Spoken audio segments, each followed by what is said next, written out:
Yo, Thursday. Stephanie Flanders, BBC, a fork in the road for the euro. I'm going to have a couple of forks in the road today. There is no middle way to resolve the problems of the euro. And that's it. That's the fork in the road. There's no middle way. It's either got to be fiscal integration or it's got to be disintegration. That's the fork in the road. It's more a T-junction, I think. It must go either integration or disintegration. Late last night I actually heard a good idea, which was coming out of the German rumour mill that a new treaty could be got together for just the Eurozone countries and to make it more fiscally together just for the Eurozone people. But I think if the people are actually asked in the countries involved, countries that you might think would sign up, I don't think if they asked the people they would sign up. I don't think Italy would, I don't think Ireland would, and when it comes to the paying countries, I don't think Holland would sign up if they asked the people if they wanted to. So if the politicians get their new treaty together just for the club within the club, the Euro using members, I think they'll have to do it without asking the people, because I don't think the people would go along with it. But it's not a bad idea. Then you've got your rules within the rules, and the people using the euro can have their own rules within the rules. Paris. As the stock and bond markets seem eerily similar to the dark days of 2008, Jean-Claude Trichet and Mario Draghi, the current and incoming chiefs of the European Central Bank, pointedly urged European leaders to move quickly to ensure that the Eurozone's debt crisis does not become seriously worse. ECB, central bank, saying, hey, these kids, get back here. Europe needs to make a quantum step up in economic and political integration, Mr. Draghi said, as bond yields of Greece, Italy and other countries with weak finances jumped. But it's not that simple.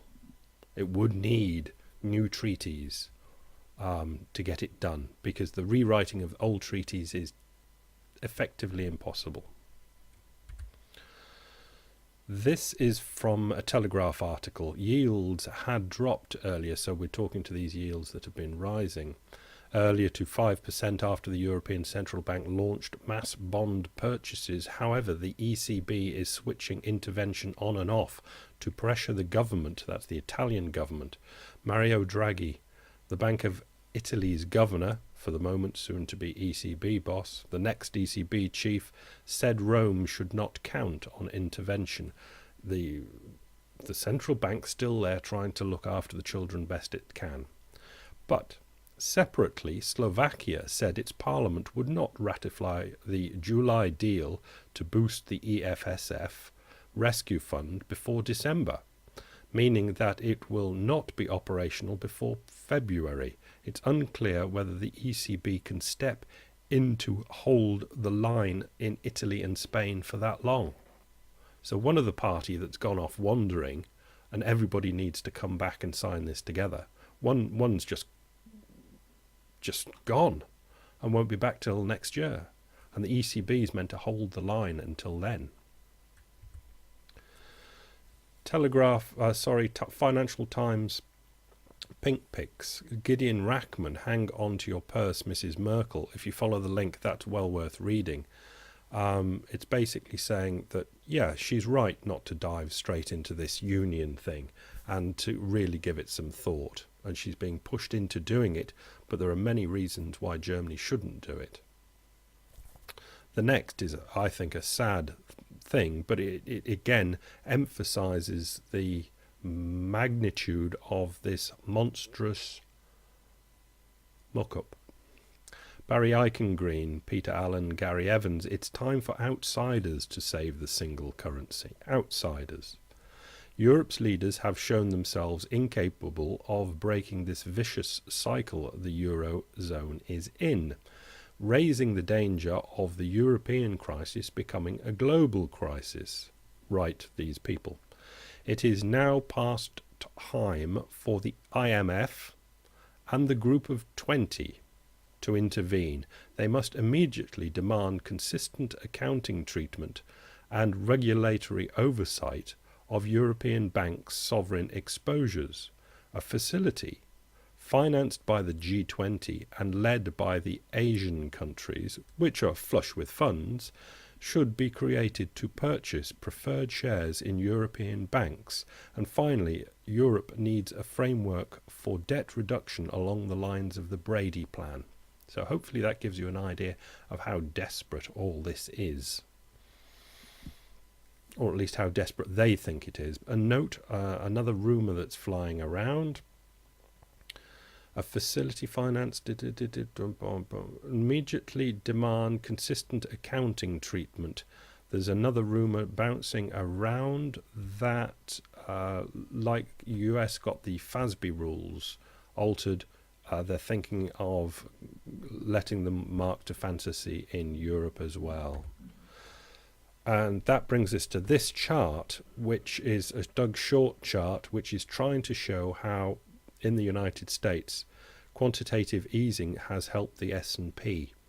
In other words, the Fed has basically been boosting stock prices. We can see the Fed funds rate, the red thing, drop to the floor and just run along the floor like a mouse.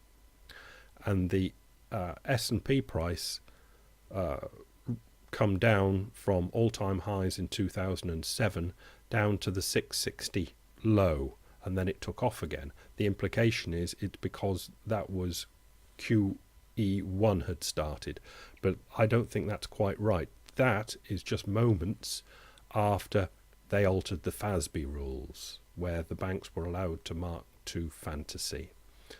It might be more correct that the stock market did dip after QE1 came off and did rise again for QE2 and dipped again after QE2 fell. QE2 came off and it's dropped down again now. But that initial kick, you can see it's quite a long way after QE1 started, and that was the accounting regulations that changed that, not QE1. This is ridiculous. It seems that the debt ceiling crisis that went on and on and on, and I just basically ignored. They've put 500 billion in or something, some amount to tide them over before something else happens. Well, they've just about used all that money up now, and that something else is due to happen, and if things go wrong, they could be at it again. They just are miles from having sorted this out. Behind the scenes, you've got the Congressional Budget Office, which is meant to give the politicians an idea of whether their plans are going to work or not work. And if we read here, in its most recent update to the Budget and Economic Outlook, the Congressional Budget Office projects robust GDP growth of 4.4% in 2014 and 5% in 2015. This projected spurt is unexplained, but it appears to have been reverse engineered. And if you read the article, you can see actually why they've put these in. But these projections that they've all got are all predicated on wonderfulness in the future. And there is no sign of wonderfulness in the future at all. Doesn't mean it's going to go down and down in the future, but where's 4.5% and 5% growth going to come from? Maybe that's going to come from here. Brazos, the old boys, come back in and save the day. Employed persons aged 75 and older as a percentage of the workforce is rising rather magnificently from a little significant 0.25 now up to 0.8, getting on for 1% of the employed population over 75. They'll save the day, the old boys and girls. Yeah, start forgetting retirement. Krugman, quoting a Fed chart, as you can see, St. Louis Fed, put these together and you have a negative shock on the order of 6%, whatever that was about. Against this, you had a stimulus bill. Yes, he's talking of stimulus. except 100 billion of that was AMT extension, and that was going to happen anyway. Another 200 was other tax cuts of dubious effectiveness. So you were left with 500 billion of spending spread over more than 2 years, maybe only 1.5% of GDP or less. It just wasn't big enough to do the job. I mean, we knew it was coming, that Krugman would write that. He might have written it before, but this is the first time I've noticed it. And these is what these Keynesian people do. If your stimulus doesn't seem to work, it just wasn't big enough. This is the last link, Project Syndicate, and in a way this is quite sad that it's got to come to this, but it's a global growth bargain written by Gordon Sodding Brown, the ex-Prime Minister of the United Kingdom, and I think he's closer to the mark than anybody else. I don't know if he's noticed it, realised it, or because he's out of office and wants some attention, he's putting it forward that this is the second T-junction, and it's different to the first T-junction. The first T-junction is for the Euro people, that they have to decide whether they're going to integrate or disintegrate. This is a different T-junction. This is the world. I think it's got to decide whether it wants to go for growth or it wants to get itself huge committees together and work out how they can tell the populations of the world that growth is now impossible, and they are going to work out a steady and controlled descent down the peak, from the peak. And they'll make it as best they can for everybody involved, but all this idea of constant growth is out of the window. Now, this is a T-junction, because I think if this recession really starts biting, and this austerity idea, which we know is prevalent, they will need a huge meeting to decide whether to take this austerity off or not. So they might go for the global growth bargain of Gordon Brown type idea, where they will basically go for more growth. They'll agree to put more and more stimulus in. The West will do what it can. The East will put as much as it can in. They'll borrow from wherever they can borrow, invent money, print money, do what they can. They'll call it for the new economy, the new age economy, the green economy, and go for growth by absolutely piling in that way. That'd be going that way. Or when they sit down, they say, well, this is ruddy stupid. We might get away with it this time, but the next time it's just going to mean a bigger fall. So let's just be honest and say we can't have the growth, but let's see if we can't manage it and go down gracefully. So I think we know what will happen if they got together. When they get together to take the austerity off, they'll go for a global growth bargain, something along this Gordon Brown idea.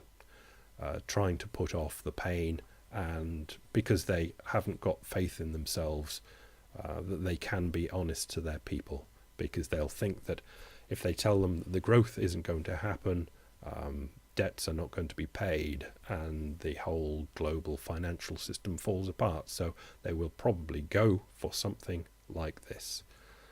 Gordon Brown's global growth bargain, which won't be no bargain at all. Shipmates. Bye.